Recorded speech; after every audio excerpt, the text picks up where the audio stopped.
State of the reactant அப்படின்னு சொல்லியிருக்காங்க. For example வந்து பார்த்தீங்க அப்படின்னா இதான் வந்து காமனாக இருக்கக்கூடிய ஒரு ஃபேக்டர்.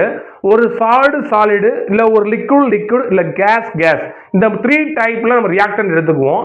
இதுல யார் ஃபாஸ்டா ரியாக்ட் ஆவா? நான் சொல்றேன் ரியாக்டன்ட்ன்றது என்ன அப்படின்னா நமக்கு பாண்ட் பிரேக் ஆகி இன்னும் புதுசா பாண்ட் ஃபார்ம் ஆகணும். இல்ல அப்படின்னா அந்த ரியாக்டன்ஸ் என்ன பண்ணா ஒன்னோட ஒன்று சேரணும், கொலைட் ஆகணும். அப்ப நீங்க பாருங்க இந்த ஃபார்மட்ல யார் ஈஸியா கொலைட் ஆவா அப்படின்னு பாத்தீங்கன்னா கேஸ் தான் ஈஸியா கொலைட் ஆகும். யாரை காட்டிலும் அப்படின்னா சாலிட் லிக்விட காட்டிலும். அப்ப கேசியஸ் ஸ்டேட்ல இருக்கக்கூடிய அந்த ரியாக்டன்ட் குயிக்கா கொலைட் ஆகி நமக்கு ப்ராடக்ட்டை கொடுக்கும். அப்ப ஃபார் எக்ஸாம்பிள் வந்து என்ன எடுத்துக்க போறோம் அப்படின்னா இங்க சோடியம் அண்ட் அயோடின். இங்க சோடியம் வந்து சாலிட் ஸ்டேட்லயும் அயோடின் வந்து கேசியஸ் ஸ்டேட் எடுத்துக்கும். அது ஒரு டைப்.